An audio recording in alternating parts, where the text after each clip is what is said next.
WTAP News at 6.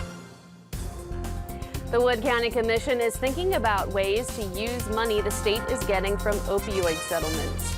Good evening and thank you for joining us. I'm Phyllis Smith. Turning to the weather first, 60 degrees in January. It almost feels like spring. Meteorologist Kirk Greenfield joins us now with the first look at your forecast. Kirk? Well, we're about to pay for it as that 60-degree temperature is being replaced by much colder air. You can just barely make out the sunset to the west as we look on the Highmark, West Virginia Skycam. A line of showers is closing in on the Mid-Ohio Valley now. 57 degrees, 47% relative humidity at last report. The winds out of the south at 7 miles per hour. That's what accounted for the pop in temperature. And we're looking at 29.56 inches of pressure and falling at this point. So where do we have the concerns? Well, behind the logo here in pink, a scaled back severe thunderstorm watch ends at Hocking County. It is not in effect for our viewing area, although we've had a report from Athens of strong gusty winds that have just swept through in the last 10 minutes or so. That'll run through at least 7 o'clock tonight with high wind advisories till 9. As we take a look at the evening planner, we're going to drop from 52 and showers, if not thunderstorms, at 8 o'clock down to about 43. So it does look like we're going to see some strong storms, but severe, not as it currently looks like. We'll be back in a minute with an update. Back to you. Thank you, Kirk. The Wood County Commission discussed using opioid settlement money following the Attorney General's announcement of its settlement with Walgreens yesterday. West Virginia will get more than $700 million. That money will soon be distributed to different counties and municipalities.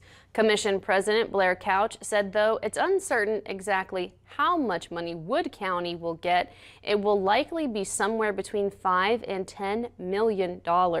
Couch said the commission already has some ideas for how they want to use the money. We're excited to get those funds, put them to work for Wood County.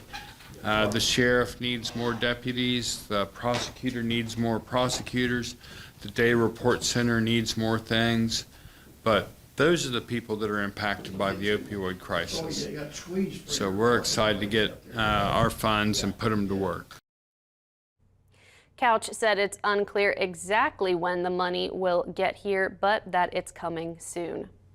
Several deputies in the Wood County Sheriff's Department were promoted today. 6 deputies were promoted to ranks ranging from sergeant, lieutenant, and captain. Sheriff Rick Woodyard said that for 6 promotions to happen on one day is somewhat unusual, especially with 2 of the promotions being for the rank of captain. That is the highest civil service rank in the office. Sheriff Woodyard said that the 2 deputies who were promoted to captain, Rick George and Jason Allen, are both decorated long-term members of the department. Jason is a 20-plus year member. Lieutenant or Captain George is a 15-plus year member here. Rick George is one of our SWAT team members, and in actuality, he's a SWAT team commander. Captain Allen has received many awards for his drunk driving record for arrests and prosecutions and convictions. So we have 2 very nice, very well-educated, I'm going to say young men that got promoted to the rank of captain. Sheriff Woodyard said these promotions come after 2 captains of the department retired. Registration is open for kids interested in joining 4-H in Ohio.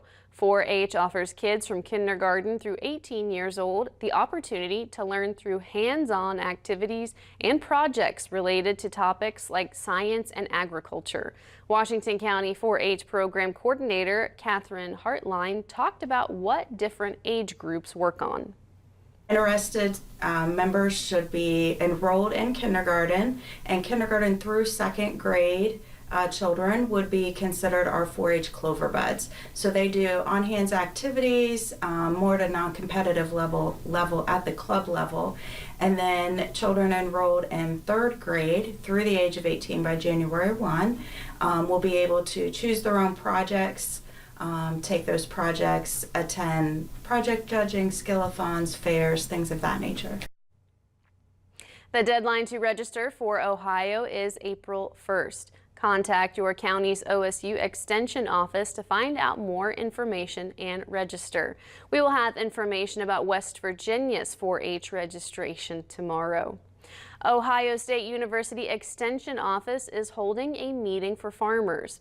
It will be a great opportunity for people new to farming who are interested in planting just a few crops, all the way to farmers who have been in the business for years.